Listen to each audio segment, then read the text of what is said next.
wabarakatuh.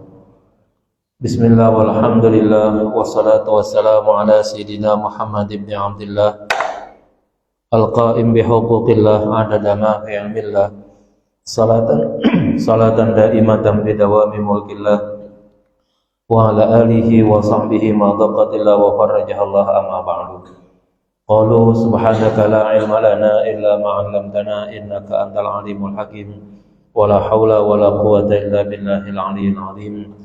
Rabbi shrah li sadri wa yassir li amri wahlul 'uqdatam min lisani yafqahu qawli. Rabbi shrah li sadri wa yassir li amri wahlul 'uqdatam min lisani yafqahu qawli. Rabbi shrah li sadri wa yassir li amri wahlul 'uqdatam min lisani yafqahu qawli bi jahi sayyidina Muhammadin sallallahu alaihi wasallam.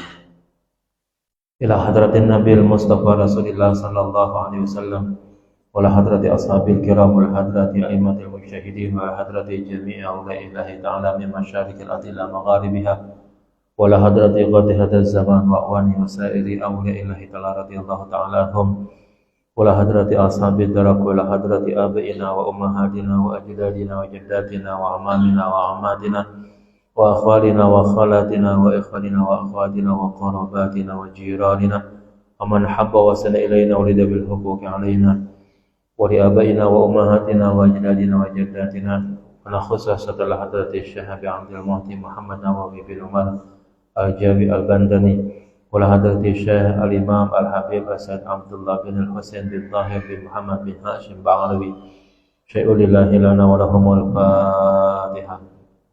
A'udzu billahi minasyaitonir rajim. Bismillahirrahmanirrahim. Alhamdulillahirabbil alamin arrahmanir rahim maliki yaumiddin. Iyyaka na'budu wa iyyaka nasta'in ihdinas siratal mustaqim siratal ladzina an'amta 'alaihim ghairil maghdubi 'alaihim waladdallin. Amin. Kita lanjut halaman 160. Baris kelima dari bawah. Masih membicarakan tentang syarat-syarat diterimanya salat. Bismillahirrahmanirrahim. Qala al-mu'allif rahimahullah wa nafa'ana bihi wa bi'ulumihi fid dharin amin. Syarat berikutnya adalah setelah membahas tentang perkara yang halal, wa ayyahdura qalbahu fiha, dan hendaknya orang yang salat memfokuskan hatinya di dalam salat itu sendiri. Fa inna hudural qalbi, karena sesungguhnya fokusnya hati, khusyuknya hati, huwa ruhus shalah, adalah ruhnya salat. Kalau kita bahasanya adalah khusyuk, ya, melaksanakan salat dalam keadaan khusyuk. Nah, ini adalah syarat diterimanya salat setelah berikutnya nih. Kama qala Rasulullah sallallahu alaihi wasallam, sebagaimana Rasulullah menjelaskan, man lam tanhahu salatuhu anil fakhsya'i wal munkari lam yazdad minallahi illa bu'dan. Siapa saja yang salatnya tak mampu mencegah, ya, salatnya tak mampu mencegahnya berbuat keji dan munkar, maka tidaklah bertambah dirinya di hadapan Allah kecuali semakin jauh. Artinya orang yang salat tapi tidak khusyuk gitu, ya, itu berakibat kepada salat itu nanti tidak punya fungsi untuk mencegah dia melakukan perbuatan keji dan munkar. Salat sih salat, tapi perbuatan keji dan munkar, perbuatan-perbuatan jahat baik kecil maupun besar masih tetap terlaksana. Nah, salat yang kayak gini membuktikan salat itu dilaksanakan tidak dalam keadaan khusyuk, tidak dalam kehadiran hati namanya. Ya. Jadi jangan heran kalau bahasa kita tuh orang datang ke masjid nyolong sendal tuh bukan sesuatu yang mengherankan gitu. Sangat memungkinkan orang yang seperti itu sholat tapi hatinya nggak pernah ikut sholat gitu, ya. Dulu kita membahas Di antara yang membatalkan sholat itu kan ngomong ya. Secara zahir sholat kita kalau dilihat dari tubuh-tubuh kita, maka ngomong itu bikin batal sholat. Nah, seharusnya secara batin hati ikut sholat. Tapi kan hati kita sering ngomong yang kagak pas, nggak nyambung dengan yang kita laksanain. Sholat, tapi kita ngomongin yang lain gitu. Hati kita tuh masih bicara yang lain. Berarti kalau hati kita ngomong yang lain, sama seperti kita sholat, tubuh kita sholat, mulut kita ngomong yang lain. Kan batal sholat kita kalau gitu. Jadi mungkin kalau kita sering nih banyak sholat secara zahir kayaknya sih sholat gitu, tapi secara batin sholatnya batal karena hatinya ngomong gitu. Hatinya tidak membaca sesuatu yang diwajibkan di dalam sholat gitu. Batalnya batal zahir, batal batin jadinya. Artinya nggak ada tuntutan sih, tetapi pengaruhnya tetap tidak menjadikan orang yang melaksanakan sholat bisa mencegah perbuatan keji dan munkar, mulai dari tingkat yang paling kecil kemungkinan juga sampai yang paling gede itu begitu. Bagi kita, mohon maaf nih laki-laki yang aktif dah kita ya, antara kita dah semua gitu. Kalau lagi kerja mau jalan keluar rumah gitu misalnya, ngelihat perempuan pakai celana pendek kita dalengin gitu. Ya jawab dah masing-masing sendiri ya gitu. nggak usah ngaku gitu. Kan mau nggak mau tuh kita begitu. Seolah-olah tuh kok mata kita ya belum bisa kita cegah tuh untuk melihat hal-hal yang seperti itu, kan termasuk yang munkar tuh namanya. Gitu ya. Ya tidak sedikit juga kita sering ceritain teman kita sendiri ya. Di depannya kita puji-puji, tapi di belakangnya kita cari kejelekannya gitu. Itu sih seolah-olah kayak kita seolah biasa-biasa aja tuh ngomongin teman kita begitu. Padahal kan itu masuk dalam kategori ghibah kan ya. Kata Nabi, ghibah itu lebih bahaya daripada 70 kali zina katanya. Ya, kenapa? Kalau zina dia bertobat kepada Allah dengan cara yang benar, tobatnya hanya hubungannya kepada Allah saja. Kepada siapa yang dizinahi nggak perlu minta maaf, ya, nggak perlu. Apalagi sih kalau zinanya emang demen sampai demen kali begitu ya kan, nggak perlu minta maaf. Yang dia perlu jalanin adalah menghukum dirinya dengan apa aturan aturan hudud dalam Islam, kemudian dia bertobat, selesai sudah. Tapi kalau dia ghibah, menghibahi satu orang, itu dia kudu minta maaf untuk orang yang digibahi, dan kemudian menarik kembali ucapannya kepada orang yang mendengarkan ghibahnya. Itu kalau baru satu orang doang tuh yang dengar. Kalau kita ghibahin orang, terus yang dengerin kita percaya sama kita, dan dia udah nyebar lagi kepada sekian orang lagi. Yang dengar dari teman kita ini, ya, udah nyebar lagi omongannya kepada yang lain. Nah, ini kan berarti udah banyak yang harus kita minta maafin gitu. Nah, maka itu namanya kalau gitu kita sholat, tapi sholat kita belum mencegah perbuatan keji dan munkar. Yang mungkin perbuatan keji dan munkar itu mah kita anggap biasa-biasa aja. Padahal itu bukti bahwa sholat kita belum berfungsi. Padahal kan ayat menjelaskan tuh, ya, wa aqimis shalah inna salata tanha 'anil fahsya'i wal munkar wa la dzikrullahi akbar wallahu ya'lamu ma tasnaun. Nah, dari sini maka seharusnya Allah udah kasih tahu sholat yang baik, sholat yang khusyuk, mencegah perbuatan keji dan munkar. Enggak usah yang gede-gede, yang kecil pun kena juga gitu. Yang mungkin menurut kita selama ini, itu mah dosa biasa aja kali begitu. Tapi namanya dosa juga kalau gitu.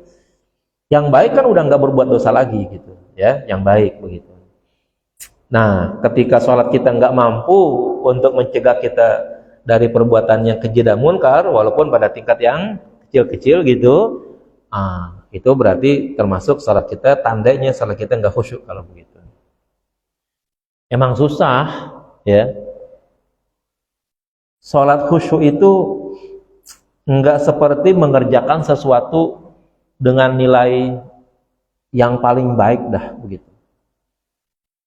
Kalau kita nyuruh seorang insinyur ya untuk membuat rumah dengan ukuran detil-detilnya gitu sampai 0, sekian begitu, itu yakin saya kira bisa diukur ya ketepatannya gitu. Kalau kita mau minta kekerasan tembok yang dia bikin, kita bisa ukur semennya, campuran pasirnya berapa, semennya berapa, sehingga kekuatan tembok itu menjadi seapa begitu. Itu bisa tuh diatur kayak gitu. Dan kalau itu memang dibuat dengan ukuran yang standar atau bahkan melebihi standar yang bagus begitu, maka hasil rumah tersebut sangat bagus. Pekerjaan seberat itu ya tidaklah lebih mudah dibandingkan dengan melaksanakan sholat. Orang kan bisa tuh bikin gedung sekian ratus tingkat gitu kan, dalam waktu sekian lama begitu, dengan kekuatan yang hebat, sudah diperkirakan tingginya sekian, tidak akan meledos ke bawah ya, terus tingginya sekian, tidak akan roboh ditimpa angin, hujan, dengan kekuatan yang paling tinggi sekalipun. Kan itu namanya aturan. Kerjaan kayak gitu kan sangat luar biasa ya.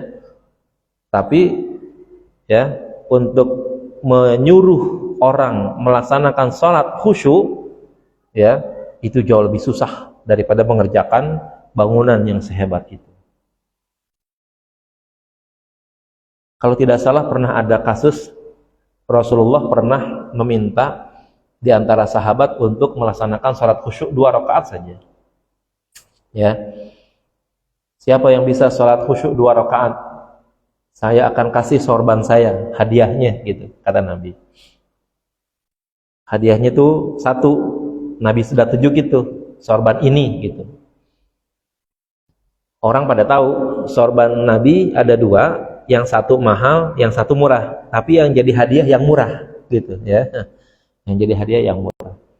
Tapi kan namanya sorban Nabi tetap orang mau begitu ya kan. Tapi sekian sahabat nggak ada yang berani untuk melaksanakan sholat yang khusyuk cuma 2 rakaat ya.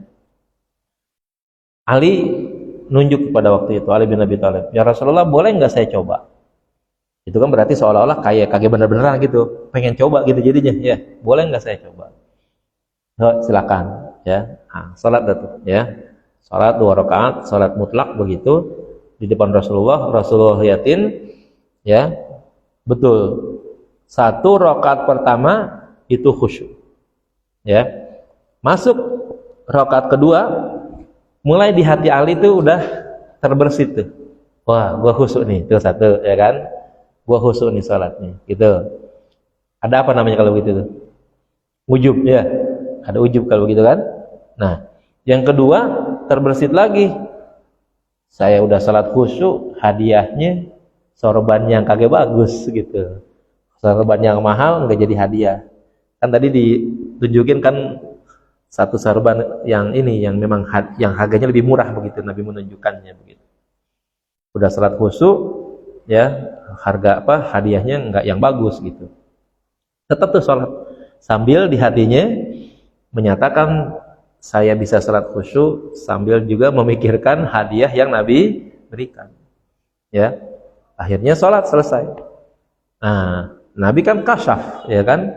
Nah, udah dibilangin, ya Ali, salat ente benar yang pertama ya, 1 rakaat pertama khusyuk, 1 rakaat yang keduanya ente udah enggak khusyuk lagi karena mikirin hadiah yang saya berikan ya. Sekelas Ali bin Abi Thalib tuh ceritanya seperti itu ya. Nah kalau kelas kita ya jangan ditanya, udah bisa Allahu Akbar khusyuk cakep banget tuh ya kan ya. Pas Allahu Akbar dengan niat yang baik gitu tuh ya, dengan niat yang baik dibarengin niat yang baik, pas takbiratul ihram Allahu Akbar, sampai situ dah tuh udah luar biasa dah tuh kelas kita ya. Mulai dari baca doa iftitah sampai salam, entah yang mana itu yang kita yang khusyuk tuh begitu ya. Ya, tapi ya semuanya memang kalau kita tidak pernah mencoba terus untuk memperbaikinya dan mencoba untuk terus menjalankannya gitu, itu jadi lebih rusak lagi begitu. Artinya jangan gara-gara jangan gara-gara sholat kagak khusyuk lalu kagak mau sholat. Ya, udah ngapain gue sholat juga percuma kagak khusyuk, ya kan? Jangan. Secara zahir buat kita yang penting menjalankan kewajiban itu yang utama dulu gitu.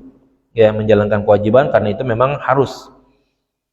Kalau kewajiban yang ditinggalkan kita jadi dosa masalahnya. Ya, selesaikan dulu kewajiban kita. Ya, khusyuk nggak khusyuk itu kan relatif tergantung bagaimana kita mau melaksanakannya, bagaimana pengetahuan kita tentang Allah, bagaimana pengetahuan kita tentang sholat tadi, fungsi dan peranannya, serta bagaimana ma'rifah kita kepada Allah, itu memang sangat berpengaruh di dalam khusyuknya sholat kita.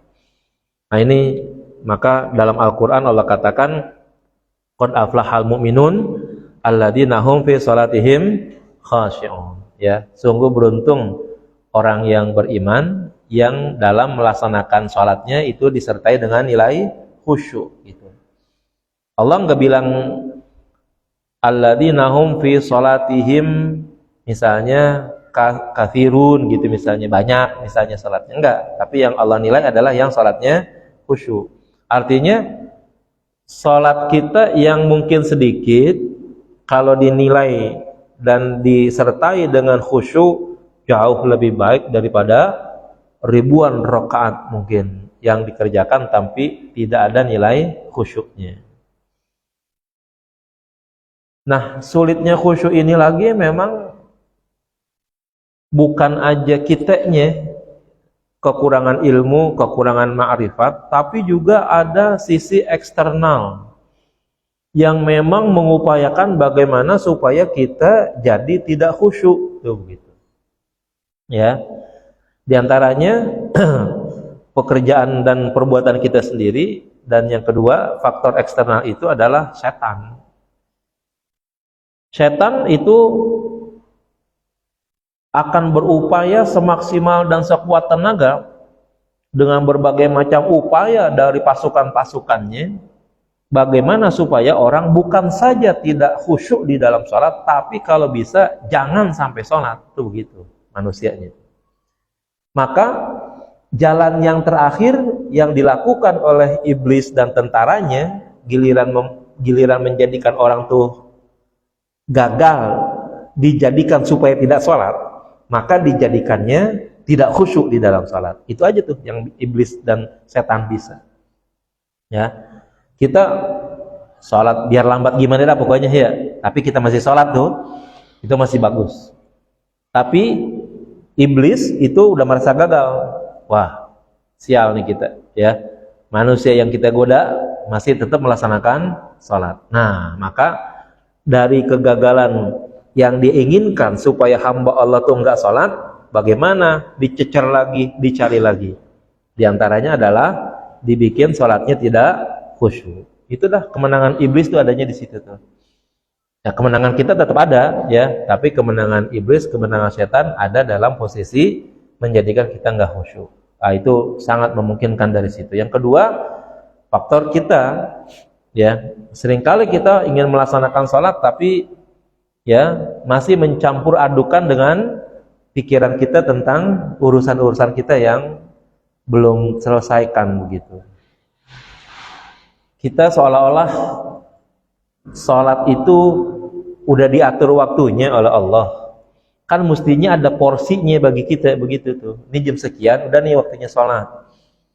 Ya, maka mungkin paling lambat 5 menit dari sebelum kita melaksanakan sholat, pekerjaan kita untuk sementara mestinya kita hentikan, kira-kira begitu. Untuk menetapkan waktu sholat itu bukan waktu asal-asalan begitu. Tetap menjadi dia sebagai waktu utama untuk kita kerjakan, bukan waktu sambilan dari pekerjaan kita begitu. Ya, ini kan kita seolah-olah bagaimana pekerjaan kita selesaikan dulu. Tahu-tahu nggak selesai, akhirnya kita kerjain sholat. Di dalam sholat pekerjaan kita pikirin, itu begitu. Kan begitu misalnya kita tuh, ya kan? Nah, ini juga menjadi kendala kita bagi kita itu. Belum kita menjadikan waktu sholat sebagai waktu utama untuk kita kosongkan dari segala aktivitas kita. Seolah-olah ya aktivitas sholat ya barengin aja lah dengan aktivitas dan kegiatan kita atau pekerjaan kita. Nah, ini akibatnya sholat itu menjadi waktu marginal, waktu yang dipinggirin gitu ya, waktu sisa dari hasil dari pekerjaan kita jadikan waktu itu untuk sholat gitu jadinya. Ini kadang-kadang yang menjadikan kita nggak khusyuk itu salah satunya juga dari situ. Kan tidak sedikit segala sesuatu yang kita cari di luar sholat kagak ketemu, tiba-tiba pas kita sholat ketemu di dalam sholat. Ya jujur saya pernah ngalamin kayak gitu, ya kan? Apa kita pokoknya yang hilang-hilang gitu tuh ya. Kita cari nggak ketemu nih, sembahyang aja udah, ya. Pas takbir juga inget. Pas takbir dah, oh iya di sana. Paranin tuh, adek lagi. Ya, kunci nih kita lupa misalnya ya kan, nyari dah kudek-kudek di rumah, semua tempat kagak ketemu. Ya, datang waktu salat, mangkal-mangkal dah sembahyang pokoknya. Allahu Akbar, inget, iya. Kunci ada di celananya ada di mesin cuci kali begitu. Kita cari di mesin cuci habis sembahyang, ketemu di situ ada. Tadi kita cari-cari kagak ketemu tuh begitu. Itu yang bikin pegel kita tuh begitu jadinya tuh akhirnya. Terbawa arus dari hasil kerjaan kita, kondisi kita bawa ke sholat, akhirnya hilang khusyuk kita tuh seperti itu, ya. Nah, ya kita kudu kali berupaya untuk bisa membuat pos tersendiri di dalam waktu sholat kita nih begitu, ya.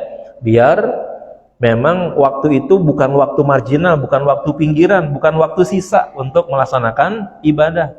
Harusnya merupakan waktu utama dalam kehidupan kita untuk kita ya melaksanakan sholat.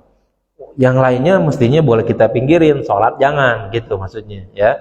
Nah, seringkali kita lebih meminggirkan waktu sholat ya daripada waktu yang lainnya. Karena itulah sebenarnya kenapa Allah bikin waktu gitu. Agar kita sendiri ngatur waktu itu gitu. Oke, mungkin nggak di awal waktu yang panjang itu coba diatur. Kita mau kerja sampai jam berapa, mau sholat jam berapa gitu. Ya, dengan cara seperti itu maka kita batasi kerjaan kita sampai jam sekian, sholat itu jam sekian. Mau di awal waktu, mau di akhir waktu, mau di tengah waktu silakan saja. Tapi sholat itu tetap menjadi waktu prioritas gitu. Ya. Bukan waktu sambil-sambilan begitu jadinya. Nah, ini yang perlu kita upayain tuh seperti itu sehingga betul-betul sholat itu memang menjadi ya bagian daripada kehidupan kita dan penting dalam kehidupan kita gitu. Bukan sekedar ya kerja tambahan seolah-olah itu sholat jadinya begitu ya. Qala al-Ghazali, berkata Imam Ghazali, wa salatul ghafili, dan salatnya orang yang lalai, berarti kan gak khusyuk kalau begitu.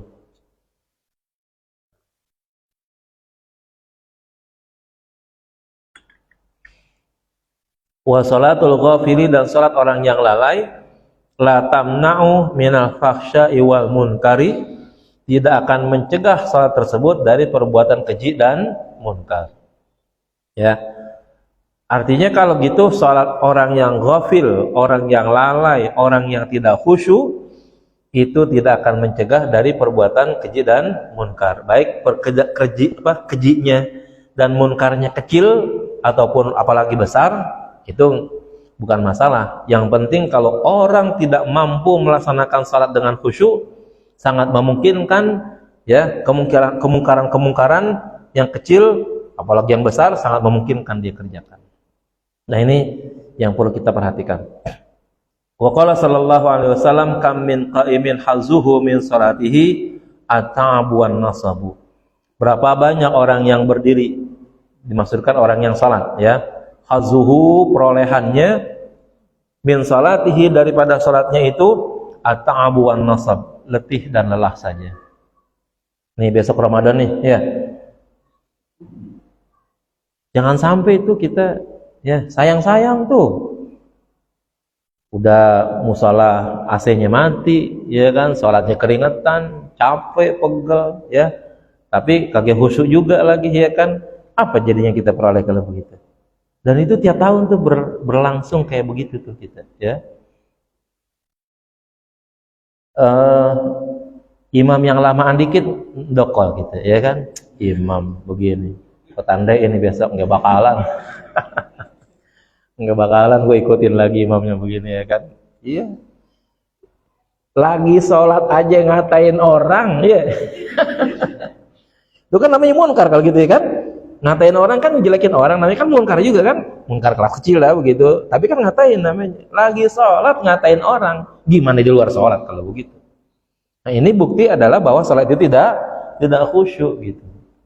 Maka sholat tarawih kudu banyak gitu untuk istilahnya tuh kalau kita mantek paku, pantek lagi, ya. Kalau kita umpamakan paku dipantek di tempat yang keras, tetapi setiap hari kita pantek, kita pukul 2 kali pukulan begitu, tetap seharusnya ada yang mendem gitu, ya. Ini jangan udah 20 kali mantek, tuh paku copot lagi, ya. Copot lagi pakunya gitu, ya kan? Berarti kalau gitu manteknya berhasil nggak tuh? Kagak berhasil, ya. Yang baik, ya, pantek 20 kali pantekan, tapi pakunya nyangkut, walaupun nyangkutnya dikit. Besok pantek lagi, 23 pantekan lagi, lebih dalam lagi gitu, ya. Jangan sampai udah dipantek-pantekin, tiap malam mantekin 20 kali mantek paku, tapi pas terakhir tuh paku copot lagi, ya kan? Berarti kalau gitu manteknya gagal gitu. Itu kita tuh lagi di tempat tuh, ya, lagi digebugin, lagi diapain gitu. Biar hati kita tuh, ya, melatih melalui sholat tarawih supaya sholatnya itu menjadi khusyuk pada sholat yang lain. Kita demennya berantem sama rakaatnya, ya. Mana dalilnya sholat 20 rakaat? Ya ampun, tololnya itu yang dicari-cari, ya kan? Jangan itu yang dicari-cari. Oke, mau sholat 20 boleh, mau sholat 11 boleh dah, yang penting sholat. Yang jelek kan yang kagak sholat, ya. Yang jelek yang kagak sholat gitu. Yang baik yang mana? Yang udah tahu 20 kerjaan 20, yang 11 oke lah itu. Tapi yang paling baik bukan berantem masalah dalilnya, tapi permasalahannya latihan sholat tarawih itu untuk melatih kekhusyuan kita, supaya melalui sholat yang begitu banyak dilatih oleh Allah dan Rasulullah di bulan Ramadan, nanti, ya, efeknya di bulan-bulan yang lain sholat tarawih yang sudah dilatih khusyuk tersebut merembes kepada sholat-sholat wajib yang lainnya di luar bulan Ramadan, termasuk juga di bulan Ramadan tentunya begitu. Kalau udah latihan segitu banyaknya, ya, tapi nggak ada juga hasilnya, nah itu yang jelek dah kalau begitu, ya. Kalau ada orang yang masuk di sebuah angkatan begitu, angkatan darat kah, angkatan apa kah, udah latihan banyak banget, pangkatnya masih kopral juga begitu, ya kan, berarti namanya kagak naik-naik pangkatnya kalau gitu kan, ya. Nah itu, nah ini kita perlu untuk berlatih melalui sholat tarawih, sholat sunnah yang lainnya, dikhusyukkan begitu, ya, supaya apa? Supaya pada realisasi sholat fardu itu menjadi khusyuk. Udah dah, jangan bertengkar antar cari dalil doang sih. Kadang-kadang tuh orang mana dalilnya, ya. Yang 20 dengan yang 11 gitu misalnya, ya kan, masih ada tuh orang sampai sekarang tuh begitu, ya. Padahal Nabi mungkin dulu kagak ngajarin kali itu, ya kan, suruh nyari dalil gitu, ya kan. Ada nggak perintah nyari dalil? Enggak, ya, enggak ada perintah nyari dalil. Sekarang apa aja pokoknya kalau kagak ada dalil tertulisnya begitu, ya, itu sudah dianggap sebagai sebuah bid'ah gitu misalnya, ya. Kalau bukan dari Nabi tetap dibilang salah, sekalipun, ya, yang menetapkan adalah fatwa sahabat, fatwa ulama, ijma ulama, ya, itu dalam hukum Islam kan berlaku. Lebih baik ada qaul ulama yang dijadikan dasar daripada mengatakan itu bid'ah gara-gara Nabi kagak ngerjain. Ya. Kalau kita belajar usul fikih, ya, yang namanya dalil itu harus nas namanya.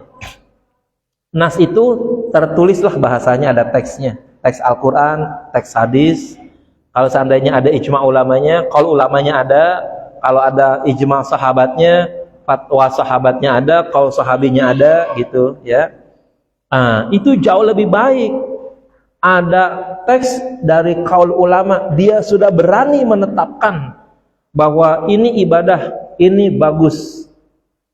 Kan kagak ada dalilnya dari Nabi, nggak penting dalil dari Nabi kalau hanya sekedar bahwa Nabi nggak ngerjain gitu.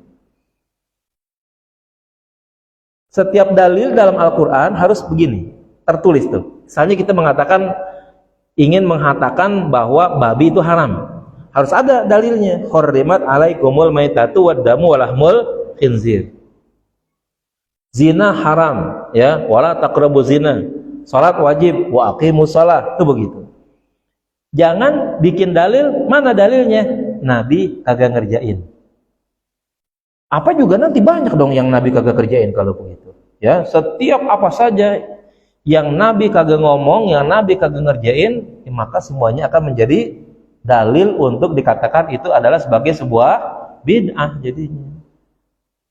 Kan masih lebih baik ada kaul ulama, ada kaul sahabat dibandingkan dengan kata-kata Nabi tidak mengerjakan. Tidak pernah ada kesepakatan para ulama, terutama ulama mazhab, yang menjadikan dalil Nabi tidak mengerjakan. Ya, nggak ada tuh dalil. Salat dalilnya mana? Wa aqimus shalah. Zakat dalilnya mana? Wa atuz zakah. Tahlil dalilnya mana? Nabi nggak ngerjain. Ya nggak ada dalil begitu, nggak bisa gitu. Dalil Nabi nggak ngerjain tuh bahwa itu dijadikan sebagai sesuatu yang haram tuh nggak bisa diterima. Kalau mau harus ada teksnya juga begitu. Bahwa itu diharamkan, bahwa itu dibid'ahkan, itu harus ada teksnya juga yang menjadikan sebagai sebuah dalil. Nggak boleh sesuatu yang di bahasanya Nabi tidak mengerjakan itu dijadikan dalil. Ya. Ngerinya kalau berdasarkan ketidaktahuan gitu. Dulu Nabi ngerjain, dibilang Nabi kagak ngerjain. Nah, kan bohong dong atas nama Nabi kalau gitu kan? Man kadzdzaba alayya muta'ammidan falyatabawwa maq'adahu minan nar. Siapa yang berbohong atas namaku, cari tempatnya di neraka. Ya. Banyak dah tuh sekarang kalau kita korek-korek tuh orang-orang sebelah tuh yang dikit-dikit nyari dalil, dikit-dikit nyari dalil, dia sendiri juga bertentangan dengan dalil gitu, ya. Qala Al-Ghazali, berkata Imam Ghazali, wa ma arada sallallahu alaihi wasallam bidzalika illa al-ghafil.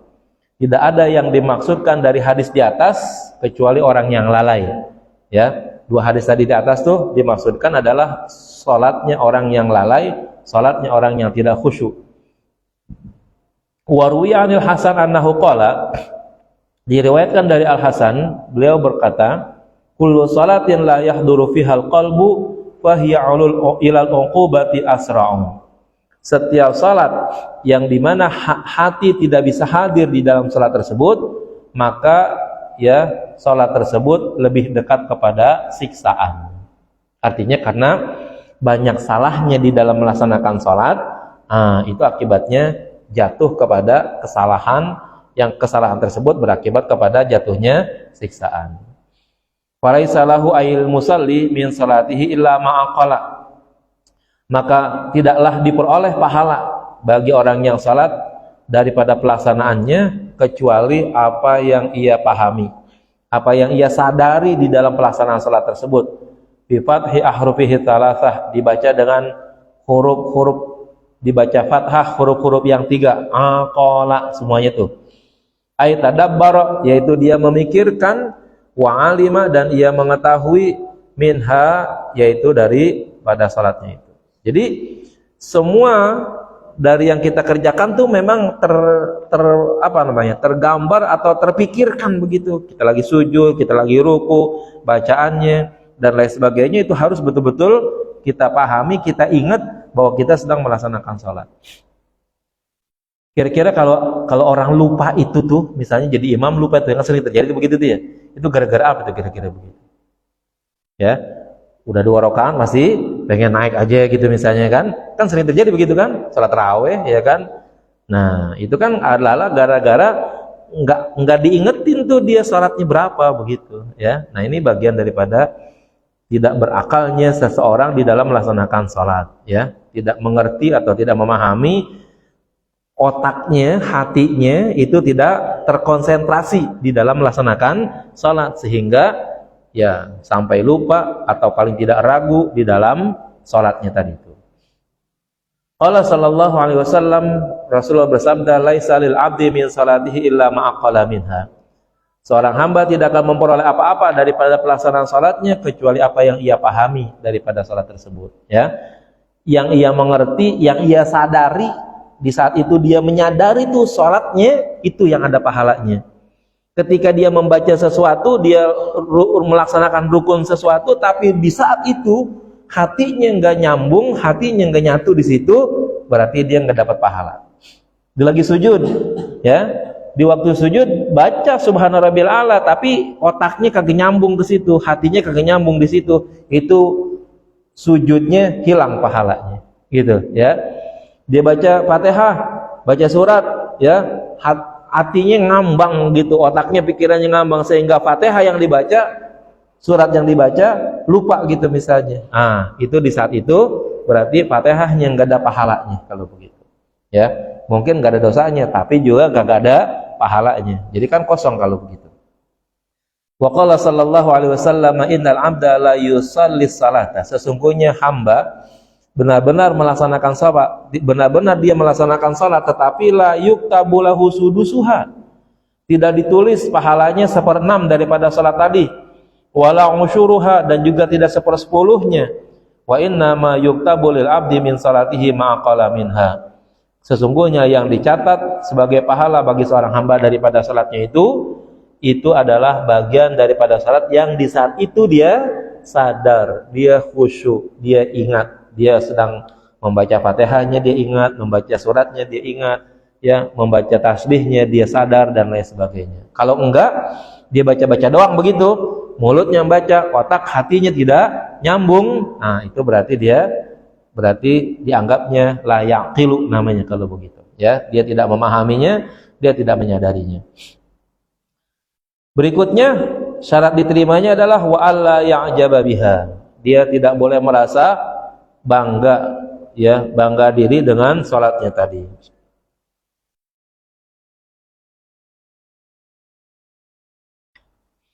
Fal i'jabu biha, merasa bangga dengan sholat, huwa bi ayyara annahu istahaqqa thawaba wal jannata biha. Ia berpikir bahwa dia adalah orang yang pantas untuk mendapatkan pahala dan untuk mendapatkan surga. Ya. Kan ibadah sholat kan ibadah yang paling tinggi, ya, tiang agama, ibadah yang paling hebat, yang membedakan antara kafir dengan mukmin itu adalah sholat. Berarti kan kalau gitu sholat itu merupakan sholat yang paling hebat, ya. Dengan sholat, dengan ibadah yang paling hebat ini, maka pahalanya juga paling besar. Kemungkinan dengan sholat ini orang bisa masuk surga jauh lebih hebat dibandingkan dengan ibadah-ibadah yang lain. Tapi kalau dia merasa bangga, ya, bahwa dia bisa melaksanakan sholat dengan baik, dengan apa segala macam, bahwa dia adalah orang yang patut untuk mendapatkan itu, bisa jadi malah itu tidak akan mendapatkan apa-apa. Kalau dalam dunia tasawuf nih dikatakan, ya, gerakan jari ini saja nih, ya, itu yang menggerakkan adalah Allah.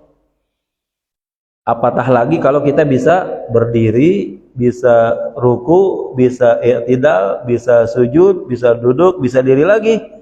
Itu Allah yang menggerakkan semuanya, ya. Kalau semuanya yang gerakan adalah Allah, mau bangga apa kita jadinya? Ya. Itu kalau dalam kalangan orang-orang sufi itu bicaranya seperti itu. Gerakan kita aja ini digerakkan oleh Allah. Salat kita aja tuh seolah-olah kita digerakkan oleh Allah untuk bisa melaksanakan salat. Kalau kita bisa melaksanakan salat, pada dasarnya yang menggerakkan kita bisa melaksanakan salat adalah Allah. Mau bangga apa kalau begitu? Ya. Nah itu, maka tidak boleh kita ujub di dalam melaksanakan salat. Nah, sikap berikutnya bala budda ayyara annahu sahaqqa ta'diba bin nari, bahkan dia mau tidak mau untuk menganggap atau melihat bahwa dia termasuk orang yang berhak untuk disiksa, masuk ke dalam neraka bisalihi a'malihi indahu, bahkan dengan amal soleh yang dikerjakan di sisinya. Sampai sebegitu itu mestinya tuh tuduhan diri kita sendiri ini. Ya, kita nggak boleh banggain sholat kita, nggak boleh banggain ibadah kita, khawatir. Ya, yang pertama, jangan-jangan sholat kita sebaik-baiknya sholat yang kita kerjakan, sebaik-baik ibadah puasa yang kita kerjakan, dan sebaik ibadah-ibadah yang belum tentu Allah terima. Khawatirnya begitu kita.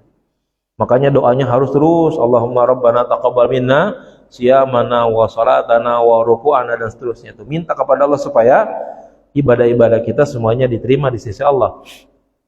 Kalau udah melaksanakan sholat, udah melaksanakan puasa, terus tidak diterima, nah itu yang jadi bahaya bagi kita, ya. Bahwa sholat yang kita laksanakan itu tidak diterima, kan berarti tidak ada nilainya di hadapan Allah kalau begitu. Ya, ini yang perlu kita pahami baik-baik, jangan sampai kita menjadi ujub di dalam melaksanakan ibadah. Fadlan an sayyiha, ya, lebih-lebih lagi kalau kita melaksanakan amal yang buruk, ya.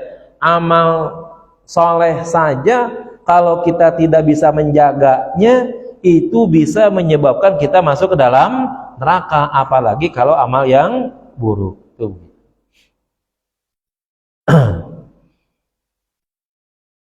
Kita melaksanakan sesuatu yang baik, ya, baik kepada Allah maupun kepada manusia, tapi ya diiringi dengan rasa bangga, diiringi dengan ya mengungkit-ungkit, ya, itu termasuk yang bisa akibatnya menggagalkan pahala daripada ibadah yang kita kerjakan, baik yang hubungannya dengan Allah maupun yang hubungannya dengan manusia.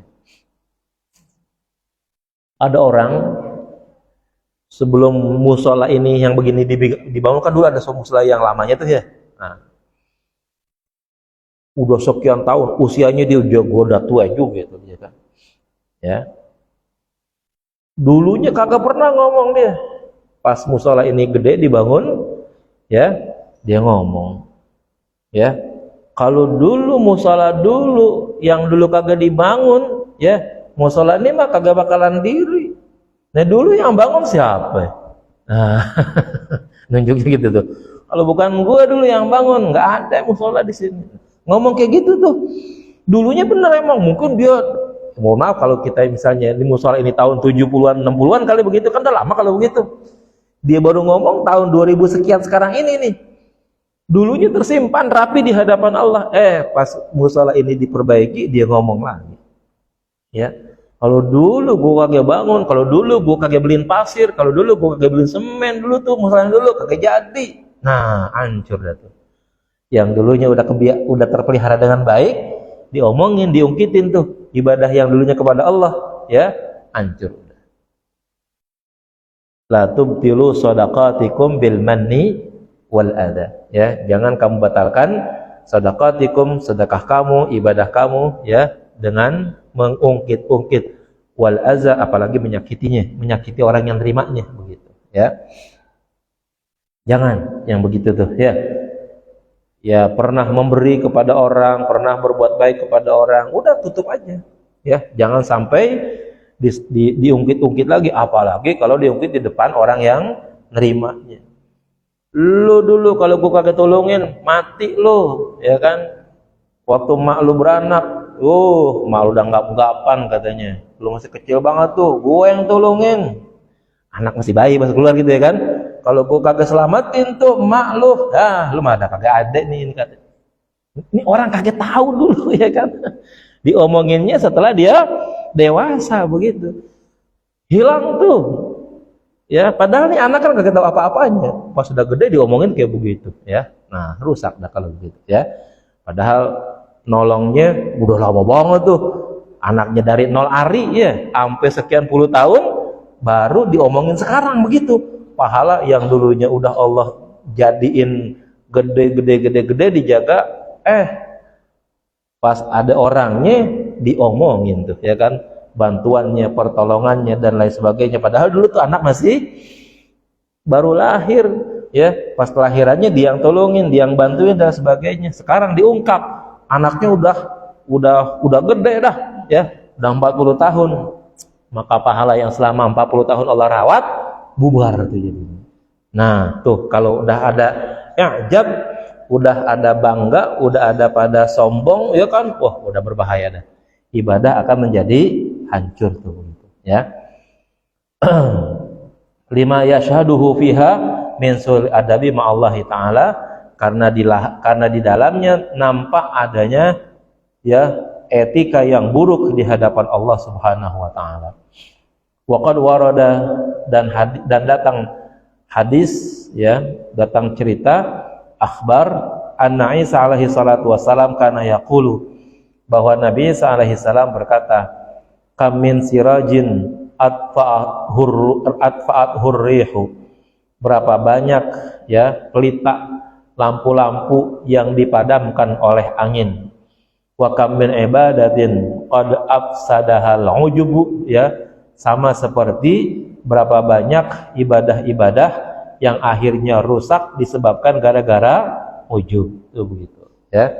Jadi seolah-olah, ya, matinya pelita dulu, matinya colen, matinya lampu tuh, ya, itu gara-gara cuma sekedar ditiup angin doang, ya.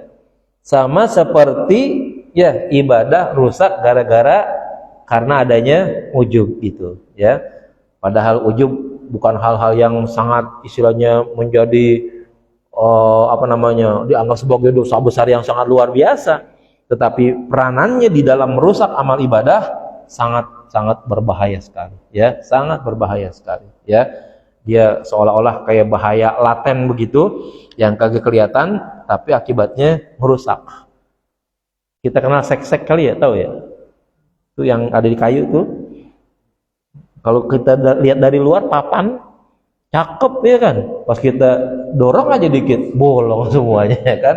Tuh ujub tuh kayak gitu bentuknya tuh, ya. Kita kaget tahu ternyata di dalam papan itu malah sudah hancur berantakan. Kalau rayap masih kelihatan bekasnya, masih ada bekas-bekasnya, dia bikin apa segala macam tuh rayap masih kelihatan grogotinnya. Kalau sek-sek, kalau kita bilang ya sek-sek namanya kalau salah, ya, iya, itu dia bagian luar kagak dimakan, itu pinter, itu binatang apa sih itu namanya itu, ya, ya. Iya, saya belum pernah lihat binatangnya gitu, tahu-tahu kalau udah ini kita lihat kayu hancur aja dah begitu, ya kan. Padahal kadang-kadang kayu termasuk kayu mahal itu, ya kan. Nah itu bagaikan seperti itu, bagaikan ujub yang merusak amal ibadah kita tuh begitu, ya. Wallahu a'lam. Kita tahlil dulu ya sedikit, ya, buat orang tua kita, buat penutupan malam hari ini. Nanti disebutin nama bapak ibunya sekalian. Fatihah hadrat Nabi Mustafa Rasulullah sallallahu alaihi wasallam, wa hadrati Syekh Abdul Muti Muhammad Nawawi Al-Marjawi Al-Bantani, wa hadrati Syekh Imam Al-Habib Sayyid Abdullah bin Husain bin Tahir bin Muhammad bin Hashim bin Ba'alawi, wa hadrati Syekh Sayyid Al-Maliki, wa hadrati abaina wa ummahatina wa ajdadina wa jaddadina wa amamina wa amadina wa akhwadina wa khalatina wa akhwadina wa khalatina wa ikhwanina wa akhawatina wa qarabatina wa jirana min habwasana ilaina wa dhabil huquqi alaina wa li abaina wa ummahatina wa ajdadina wa jaddatina wa amamina wa amatina wa akhwarina wa khalatina wa ikhwanina wa akhawatina wa qarabatina wa jirana wa li zawjatina wa auladina banatina wa dararina. Disebutin nama bapak ibunya, keluarganya, anak istrinya.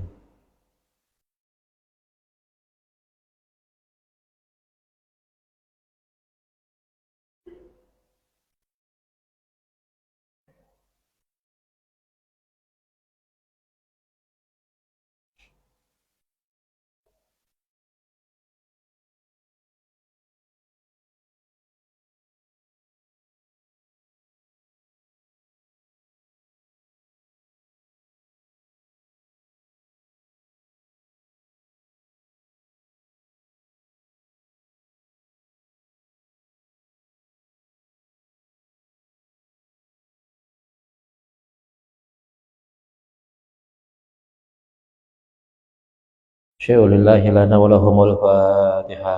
أعوذ بالله من الشيطان الرجيم. بسم الله الرحمن الرحيم. الحمد لله رب العالمين الرحمن الرحيم مالك يوم الدين إياك نعبد وإياك نستعين اهدنا الصراط المستقيم صراط الذين أنعمت عليهم غير المغضوب عليهم ولا الضالين آمين. بسم الله الرحمن الرحيم. قل هو الله أحد الله الصمد لم يلد ولم يولد ولم يكن له كفوا أحد.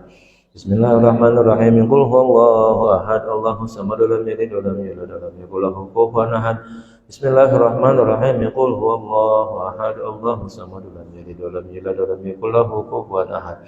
بسم الله الرحمن الرحيم. قل هو الله أحد الله الصمد لم يلد ولم يولد ولم يكن له كفوا أحد. بسم الله الرحمن الرحيم. قل هو الله أحد الله الصمد لم يلد ولم يولد ولم يكن له كفوا أحد. بسم الله الرحمن الرحيم. قل هو الله أحد الله الصمد لم يلد ولم يولد ولم يكن له كفوا أحد. بسم الله الرحمن الرحيم. قل هو الله أحد الله الصمد لم يلد ولم يولد ولم يكن له كفوا أحد. بسم الله الرحمن الرحيم. قل هو الله أحد الله الصمد لم يلد ولم يولد ولم يكن له كفوا أحد. بسم الله الرحمن الرحيم. قل هو الله أحد الله الصمد لم يلد ولم يولد ولم يكن له كفوا أحد. بسم الله الرحمن الرحيم. قل هو الله أحد الله الصمد لم يلد ولم يولد ولم يكن له كفوا أحد. بسم الله الرحمن الرحيم. قل هو الله أحد الله الصمد لم يلد ولم يولد ولم يكن له كفوا أحد. بسم الله الرحمن الرحيم. قل هو الله أحد الله الصمد لم يلد ولم يولد ولم يكن له كفوا أحد. لا إله إلا الله والله أكبر. بسم الله الرحمن الرحيم. قل أعوذ برب الفلق من شر ما خلق ومن شر غاسق إذا وقب ومن شر النفاثات في العقد ومن شر حاسد إذا حسد. لا إله إلا الله والله أكبر. بسم الله الرحمن الرحيم. قل أعوذ برب الناس مالك الناس إله الناس من شر الوسواس الخناس الذي يوسوس في صدور الناس من الجنة والناس. لا إله إلا الله والله أكبر. بسم الله الرحمن الرحيم. الحمد لله رب العالمين الرحمن الرحيم مالك يوم الدين إياك نعبد وإياك نستعين اهدنا الصراط المستقيم صراط الذين أنعمت عليهم غير المغضوب عليهم ولا الضالين آمين. بسم الله الرحمن الرحيم. ألف لام ميم ذلك الكتاب لا ريب فيه هدى للمتقين الذين يؤمنون بالغيب ويقيمون الصلاة ومما رزقناهم ينفقون والذين يؤمنون بما أنزل إليك وما أنزل من قبلك وبالآخرة هم يوقنون أولئك على هدى من ربهم وأولئك هم المفلحون وإلهكم إله واحد لا إله إلا هو الرحمن الرحيم الله لا إله إلا هو الحي القيوم لا تأخذه سنة ولا نوم له ما في السماوات وما في الأرض من ذا الذي يشفع عنده إلا بإذنه يعلم ما بين أيديهم وما خلفهم ولا يحيطون بشيء من علمه إلا بما شاء وسع كرسي السماوات والأرض ولا يؤوده حفظهما وهو العلي العظيم لله ما في السماوات وما في الأرض وإن تبدوا ما في أنفسكم أو تخفوه يحاسبكم به الله ويغفر لمن يشاء ويعذب من يشاء والله على كل شيء قدير. آمن الرسول بما أنزل إليه من ربه والمؤمنون كل آمن بالله وملائكته وكتبه ورسله لا نفرق بين أحد من رسله وقالوا سمعنا وأطعنا غفرانك ربنا وإليك المصير. لا يكلف الله نفسا إلا وسعها لها ما كسبت وعليها ما اكتسبت ربنا لا تؤاخذنا إن نسينا أو أخطأنا ربنا ولا تحمل علينا إصرا كما حملته على الذين من قبلنا ربنا ولا تحملنا ما لا طاقة لنا به واعف عنا واغفر لنا وارحمنا أنت مولانا فانصرنا على القوم الكافرين. أستغفر الله العظيم أستغفر الله العظيم أستغفر الله العظيم. أفضل ذكر فاعلم أنه لا إله إلا الله لا إله إلا الله لا إله إلا الله محمد رسول الله صلى الله عليه وسلم. لا إله إلا الله لا إله إلا الله إلا الله لا إله إلا الله لا إله إلا الله لا إله إلا الله لا إله إلا الله لا إله إلا الله لا إله إلا الله لا إله